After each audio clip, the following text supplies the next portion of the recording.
నమస్కారం సార్. నేను గత 24 సంవత్సరాలుగా ఆర్మీలో పనిచేస్తూ నిన్ననే నేను రిటైర్డ్ అయ్యి వచ్చాను సార్. మాది అన్నమయ్య జిల్లా గురుంగొండ మండలం నడింగన గ్రామం పేరంపల్లి వస్తీలం సార్. అయితే నేను 24 సంవత్సరాలుగా దేశం సేవ చేసి -50 నుంచి +50 వరకు కూడా అది సిచ్యువేషన్ లో నేను ఇచ్చేసి సర్వీస్ చేయవచ్చాను సార్. కాకపోతే అక్కడ ఎటువంటి ఇబ్బందులు వచ్చినా తక్షణమే మేము క్లియర్ చేసేవాళ్ళం సార్. బట్ ఈ రోజు మా విలేజ్ లో ఒక భూబకాసులు ఎంటర్ అయ్యారు సార్. కానీ అతని వల్ల మేము కోలుకోలేకపోతున్నాం. గత 7 సంవత్సరాలుగా మేము ఫైట్ చేస్తున్నాం సార్. కానీ నేను ఆర్మీ త్రూ లెటర్ పంపించాను సార్. మా ఆర్మీ ఆఫీసర్ ద్వారా లెటర్ పంపించాను, కలెక్టర్ గారికి పంపించాను, ఎస్పీ గారికి పంపించాను, విఆర్ఓ గారికి పంపించాను, ఎంఆర్ఓ గారికి కూడా పంపించాను. అన్ని విధాలుగా మా గురుంగొండ మండలం పోలీస్ స్టేషన్ కూడా పంపాను సార్.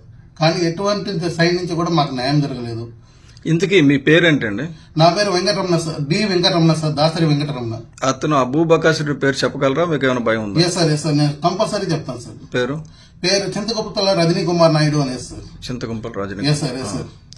ఇప్పుడు మీ భూమి ఆయన అమ్మేమంటున్నాడు మిమ్మల్ని బలవంతంగా సార్. మా భూముల మీద అతను ఫేక్ డాక్యుమెంట్ సృష్టించి మమ్మల్ని కోర్టు ద్వారా హరాస్మెంట్ చేస్తుంది సార్ 7 సంవత్సరాలుగా. ఈ ఒక స్టేట్మెంట్ లో మేము కోర్టు ఇదే విన్ అయ్యే టైంకి వచ్చేటప్పటికి మళ్ళీ పేరు మార్చేసి ఇంకో పేరు మీద పిటిషన్ వేస్తూ అట్లా హరాస్మెంట్ చేస్తూ వస్తున్నారు. అదే కాకుండా సామాన్య భూములకి సామాన్య ప్రజలకు కూడా 1 బిల్ రాకుండా ఈ విధంగా పలు విధాలుగా ఇబ్బందులు పెడుతున్నారు సార్. పొలాలకు కూడా పోనీ కన్నా గుంతలు తీయడం, వాళ్ళ హరాస్మెంట్ చేయడం, వాళ్ళ మీద కేసులు పెట్టించడం, మా వాళ్ళ మధ్యనే మాలో మాకే కొట్లాట్లు పెట్టేసి పోలీస్ స్టేషన్ అంటూ తిప్పడం. ఇప్పుడు ఇదివరకు రెడ్డి ప్రసాద్ అని మీ ఫ్రెండ్ అని ఆయన మీ ఊరు అతనా సార్? రెడ్డి ప్రసాద్ అనే అతను మా తమ్ముడే సార్, మా సొంత తమ్ముడు సార్. మా పిన్నమ్మ కొడుకు అవుతారు సార్.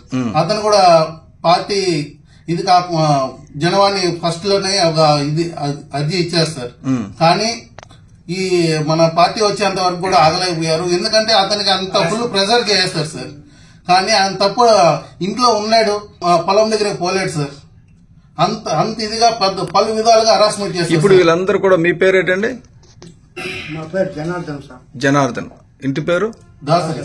దాసరి జనార్దన్. మీ భూమి కూడా అలాగే ఇబ్బందులు పడుతున్నారు? మా బ్రదరే సార్. Okay, right. మీ పేరండి? గోదాటి కృష్ణమూర్తి సార్. మా భూమి వచ్చేసి మా పెదనాన్న వాళ్ళు మాది 7 ఎకరాల 77 సెంట్లు సార్. దౌర్జన్యంగా రాయించుకొని మీది ఉండేది 4 ఎకరాలే అని చెప్పి 4 ఎకరాలకు డబ్బు ఇచ్చినాడు సార్. ప్లస్ వచ్చేసి మేము భూమి ఇవ్వడానికి కూడా కారణం వచ్చేసి చుట్టూ ఫినిషింగ్ వేసేస్తారు సార్. ఫస్ట్ ఆయన భూమి లేక పోలేము సార్. మేము పోయి కంప్లీట్ ఇస్తే మమ్మల్ని రమ్మంటారు సార్. బలవంతంగా భూమి లాక్కొని 7 ఎకరాల భూమి లాక్కొని 4 ఎకరాలకి ఆయన ఇష్టం వచ్చిన రేటు మీకు ఇచ్చారు. ఇచ్చారు సార్. Right, okay. మీ పేరండి?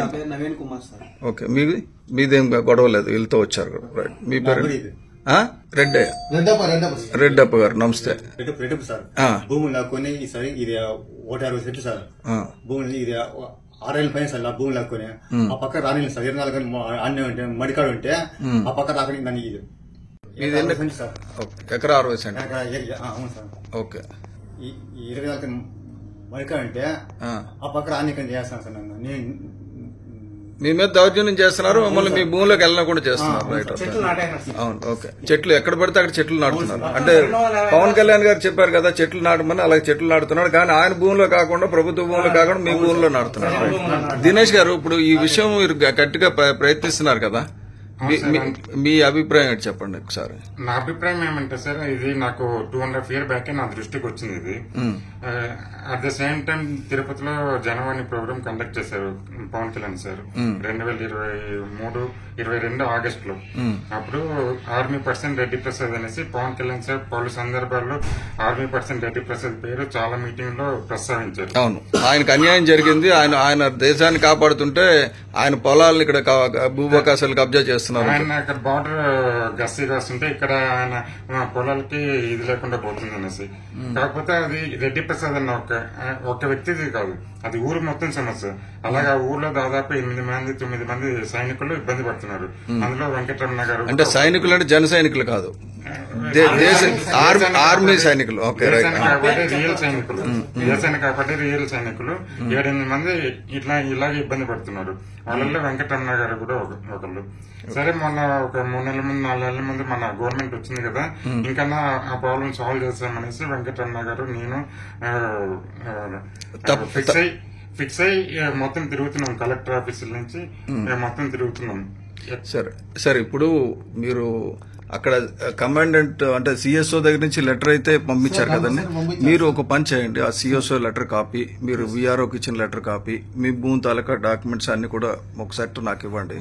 నేను తప్పకుండా ఒకటైతే క్లియర్ అండి, పవన్ కళ్యాణ్ గారు నిన్న తిరుపతి నుంచి చేసింది ఏంటంటే ధర్మ పోరాట, ధర్మాన్ని రక్షించాలి, సనాతన ధర్మాన్ని రక్షించాలి. సనాతన ధర్మం అంటే ఒకటి భూమి ఒకటి కబ్జా చేయడం కాదు, ఎవరి హక్కులను వాళ్ళు కాపాడుకోవడం, ఎవరి పరిధిలో వాళ్ళు ఉండడం, ధర్మాన్ని రక్షించడం. కాబట్టి మీకు తప్పకుండా న్యాయం జరిగేటట్టు జనసేన చూస్తుంది. మీరు ఇప్పుడు బోర్డర్లో రిటైర్ అయిపోయి వచ్చారు కదా, ఈ రోజు నుంచి ఇప్పుడు సైనికుడికి రిటైర్మెంట్ ఉండదు. సైనికుడికి నిరంతర పోరాటం చచ్చినంత వరకు. ఈ రోజు నుంచి ఆ భూబకాసురుడి పేరేం చెప్పారు? చింతకుప్పల రజనీ కుమార్ నాయుడు మీద యుద్ధం చేద్దాం. మీతో పాటు నేను ఉంటా. Okay, thank you.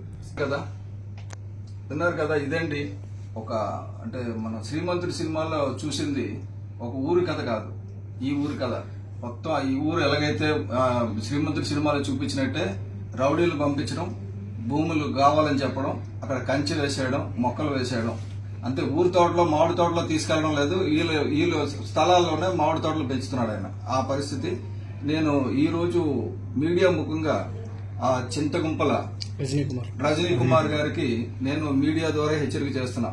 మీరేమంటే చట్టాల్లో లొసుగులు తీసుకుని ప్రజల్ని ఏడిపిస్తున్నారు. గ్రామం అంతా ఏకమైతే ఏమవుతుందో ఇదివరకు చాలా సార్లు చెప్పాను. రంగస్థలం సినిమాలాగా ఎంటాడు మిమ్మల్ని కలుగులో దాక్కున్నా సరే పట్టుకుని కొడతారు. ఎంతమంది గ్రామస్తులు మీరు ఇబ్బంది పడతారు. తప్పకుండా మీ మీద చర్యలు తీసుకునేటట్టు చేస్తాం. ఇది పవన్ కళ్యాణ్ గారి దృష్టికి తీసుకెళ్తాం. మీరు ఏ పార్టీ మారితే ఆ పార్టీలోకి వచ్చి ఆ పార్టీ నాయకులను పట్టుకుని వంచడానికి ప్రయత్నం చేస్తున్నారని కూడా తెలిసింది. ఆ విషయంలో కూడా నేను అందరికీ హెచ్చరిస్తున్నా. ఇటువంటి ద్రోహులకి మద్దతు ఇచ్చిన ప్రతి ఒక్కరు కూడా పవన్ కళ్యాణ్ గారి ఆగ్రహానికి, ధర్మాగ్రహానికి గురి కావాల్సి వస్తుంది. కాబట్టి మనం ధర్మాన్ని రక్షిస్తే అది మనం రక్షిస్తుంది. ఈ ఊరిని నేను చెప్తాడు కదా శ్రీమంతుడి సినిమాలో దత్తత తీసుకున్నట్టు, ఆ ఊరికి వెళ్తాను. ఆ ఊర్లో ఎవరికి ఏ అన్యాయం జరిగినా సరే నేను నిలబడతాను. ఇటువంటి వాళ్ళందరి సంగతి తేలుద్దాం. ఇది ప్రజా సమస్య, ప్రజలే పరిష్కరించుకోవాలి. ప్రతిదీ కోర్టులు పరిష్కరించలేవండి. ఎందుకంటే కోర్టులు సాక్ష్యాలు కావాలి. వీళ్ళు సాక్ష్యాలు తారుమారు చేస్తారు, చట్టంలో ఉన్న లొసుగులను వాడుకుంటారు. కాబట్టి అటువంటి దగ్గర నుంచి ప్రజలను రక్షించాలంటే ధర్మ పోరాటం తప్పదు. డెఫినెట్ గా మన సనాతన ధర్మం చెప్పింది ఏంటంటే ఒకటి సత్తు ఒకటి లాక్కోకూడదు, ఒకడు భార్య కాసు కానీ ఒకడు ఆస్తి కాసు కానీ పరమహారాయుడు కన్నేయకూడదు. కన్నేస్తే కన్ను తీసేయాలి. అటువంటి పరిస్థితి ఉండాలి. కాబట్టి మనం డెఫినెట్ గా గ్రామం అంతటిని కలిపి మనం ఒక దారికి తీసుకొద్దాం. తప్పకుండా ఈ విషయంలో వెంకటరమణ గారికి, దాసరి వెంకటరమణ గారికి, ఆయన కుటుంబానికి, అలాగే ఇదివరకు రెడ్డి ప్రసాద్ గారు కోల్పోయిన 2 ఎకరాల స్థలం కూడా తక్కువకు తీసేసుకున్నారు. ఆయనకి ఇష్టం లేకుండా తీసుకున్నారు. వీలైతే ఆ సేల్ డీడ్ ఎలా క్యాన్సిల్ చేయాలి చట్ట ప్రకారంగా అనేది కూడా జనసేన పార్టీ ఆలోచిస్తుందని తిరుమల కొండ నుంచి, తిరుపతి దిగువ నుంచి, వెంకటేశ్వర స్వామి పాదాల నుంచి నేను చెప్తున్నా. Thank you.